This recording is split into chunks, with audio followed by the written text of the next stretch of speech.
বাংলাদেশ আর্মির সব বিভাগের সাথে এখনো ঘনিষ্ঠ যোগাযোগের কথা জানালেন ভারতীয় সেনাপ্রধান। বিভিন্ন ভবন দখলের জন্য ইরানের বিক্ষোভকারীদের প্রতি আহ্বান ডোনাল্ড ট্রাম্পের। ইরানের সাথে সব আলোচনা স্থগিত যুক্তরাষ্ট্রের। মিশরের মুসলিম ব্রাদারহুডকে সন্ত্রাসী সংগঠন ঘোষণা যুক্তরাষ্ট্রের। মাসে ৫টি করে জেএফ-17 যুদ্ধবিমান নির্মাণ করবে পাকিস্তান। বিডিভিউস ইনফোটেনমেন্টে স্বাগত জানাচ্ছি আমি সুস্মিতা দাস। আজ জানাবো ইরানের পরিস্থিতি এবং প্রতিরক্ষা সংক্রান্ত গুরুত্বপূর্ণ কিছু খবর। যুক্তরাষ্ট্রের প্রেসিডেন্ট ডোনাল্ড ট্রাম্প ইরানের বিক্ষোভকারীদের বিক্ষোভ অব্যাহত রাখার আহ্বান জানিয়েছেন। মঙ্গলবার সামাজিক যোগাযোগ মাধ্যমে দেওয়া এক পোস্টে ট্রাম্প বলেন, আপনারা বিক্ষোভ চালিয়ে যান, বিভিন্ন প্রতিষ্ঠানের দখল নেন, আপনাদের জন্য আমাদের সাহায্য আসছে। এরপর তিনি লিখেছেন, মেক ইরাক গ্রেট অ্যাগেইন। যুক্তরাষ্ট্র ভিত্তিক human rights activist news agency জানিয়েছে, ইরানে বিক্ষোভে ২,০০০-এর বেশি মানুষ নিহত হয়েছে। এ বিষয়ে ট্রাম্প বলেন, মানুষ হত্যা বন্ধ না করার পর্যন্ত ইরানের সাথে কোনো আলোচনা হবে না। তিনি বলেন, মানুষ হত্যার চড়া মূল্য দিতে হবে ইরানকে। সিএনএনের খবরে বলা হয়েছে, ইসরায়েল অপেক্ষা করে আছে ট্রাম্প ইরান বিষয়ে কী পদক্ষেপ নেয় তা দেখার জন্য। ইরান পরিস্থিতি বিষয়ে ইসরায়েলের প্রধানমন্ত্রী বেঞ্জামিন নেতানিয়াহু কয়েক দফা বৈঠক করেছেন ইসরায়েলের নিরাপত্তা বিষয়ক কর্মকর্তাদের সাথে।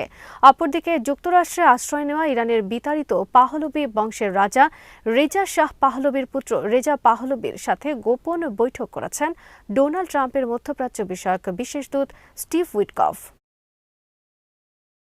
বাংলাদেশ বিষয়ে আবার মুখ খুলেছেন ভারতের সেনাপ্রধান উপেন্দ্র ত্রিবেদী।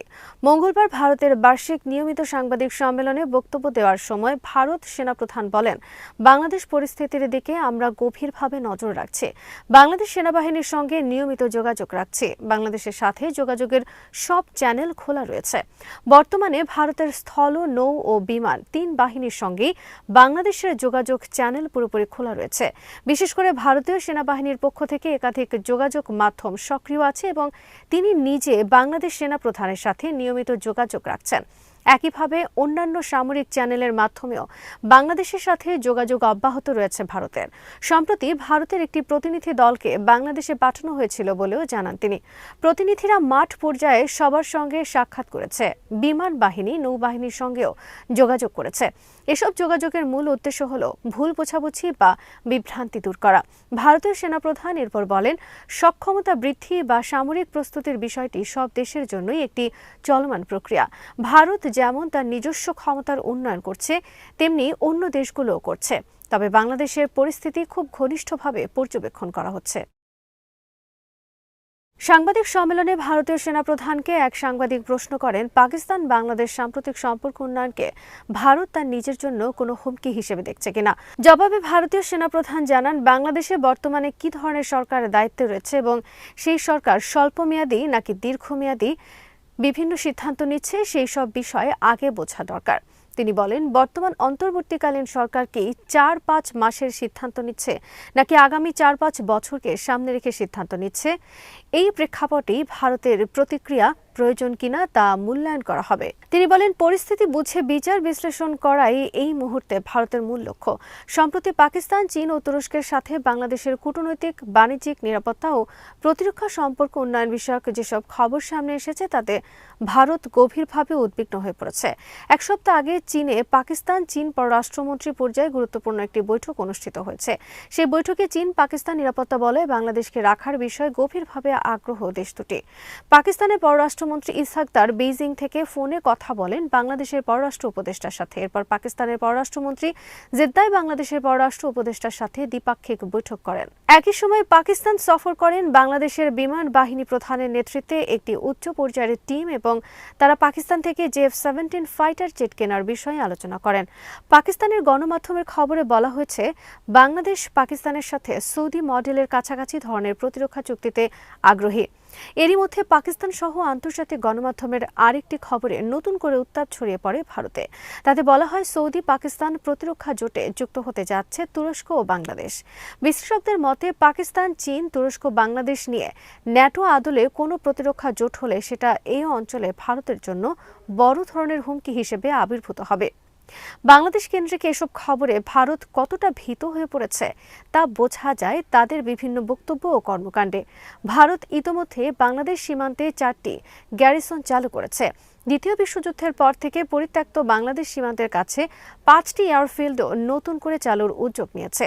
বাংলাদেশের কাছে পশ্চিমবঙ্গের হলদিয়ায় স্থাপন করতে যাচ্ছে নৌঘাঁটি। ভারতের সেনাপ্রধান উপেন্দ্র ত্রিবেদী বলেছেন, মে মাসের যুদ্ধে পাকিস্তান রিয়েল টাইম স্যাটেলাইটের মাধ্যমে ভারতের সমস্ত সেনা মুভমেন্টের তথ্য সংগ্রহে সক্ষম হয়। স্যাটেলাইটের মাধ্যমে পাকিস্তান ভারতের স্ট্রাইক ফোর্স, কর্পস পজিশন, যুদ্ধ বিমানের অবস্থান এবং সাগরে রণতরী সহ ভারতের সমস্ত সেনা মোতায়েনের স্থান চিহ্নিত করে।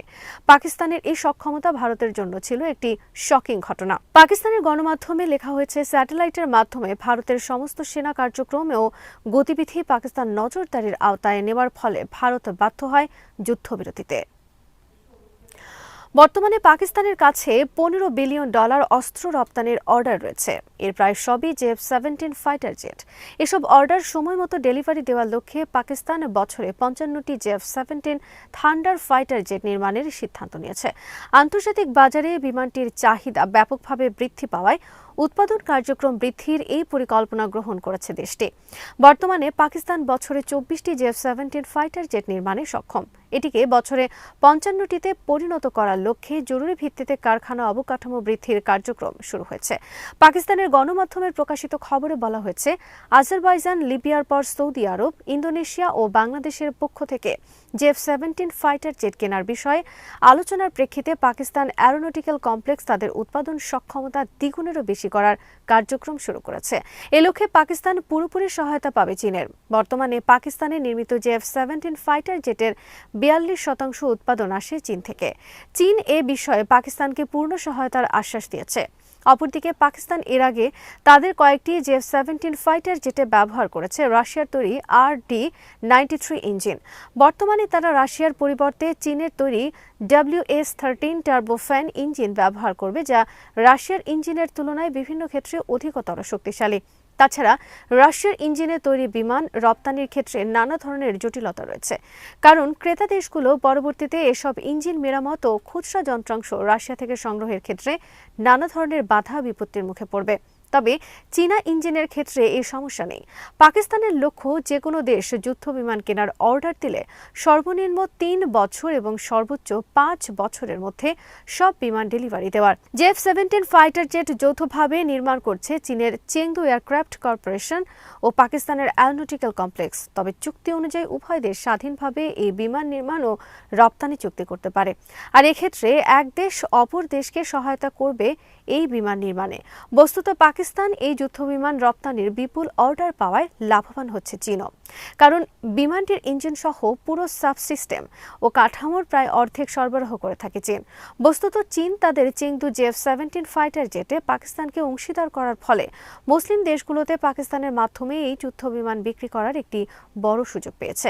বিনিময়ে পাকিস্তানও যুদ্ধ বিমান তৈরির ক্ষেত্রে বড় ধরনের সক্ষমতা লাভ করেছে এবং বৈপ্লবিক পরিবর্তন এসেছে দেশটির সমরাস্ত্র নির্মাণ শিল্পে।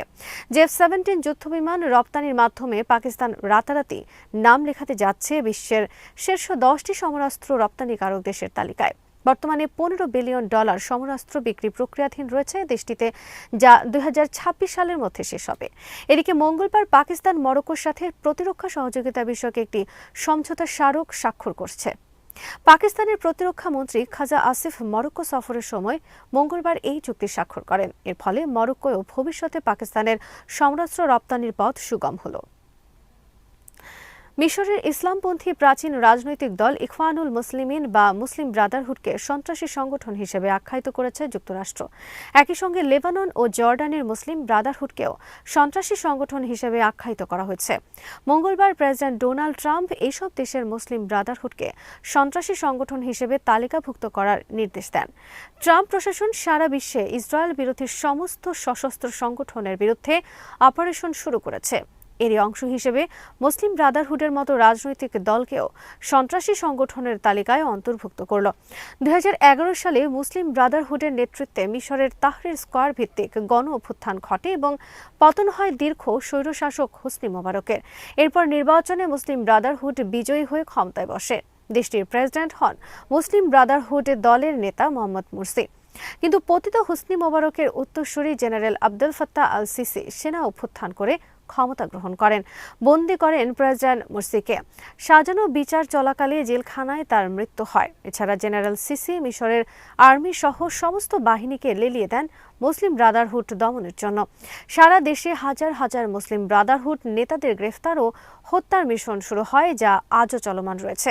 এই অবস্থায় কিছু এলাকায় মুসলিম ব্রাদারহুডের কর্মীরা সরকারি বাহিনীর বিরুদ্ধে কিছু হামলা পরিচালনা করে।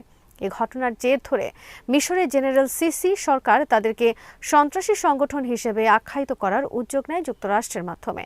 হাসান আল বান্না 1928 সালে মুসলিম ব্রাদারহুড প্রতিষ্ঠা করেন। তাদের লক্ষ্য জনগণের সমর্থন নিয়ে ক্ষমতায় গিয়ে ইসলামী শাসন ব্যবস্থা প্রতিষ্ঠা করা। গোটা মধ্যপ্রাচ্যের বিভিন্ন দেশে পরবর্তীতে এই আন্দোলন ছড়িয়ে পড়ে। শুরু থেকেই মিশর সহ দেশে দেশে তাদেরকে দমনের জন্য কঠোর পথ বেছে নেওয়া হয়। পাকিস্তান, ভারত ও বাংলাদেশে জামায়াতে ইসলামী সহ ইসলামপন্থী যে রাজনীতি চলমান রয়েছে, তাও মূলত গড়ে তোলা হয় মিশরের মুসলিম ব্রাদারহুড মতবাদের ধারায়। আজ এখানেই শেষ করছি। সমরাস্ত্র, প্রতিরক্ষা ও কূটনীতির নানা তথ্য জানতে চোখ রাখুন বিডিভিউজ ইনফোটেইনমেন্টে। চ্যানেলটি ভালো লাগলে সাবস্ক্রাইব করুন, সংযুক্ত থাকুন আমাদের ফেসবুক পেজে।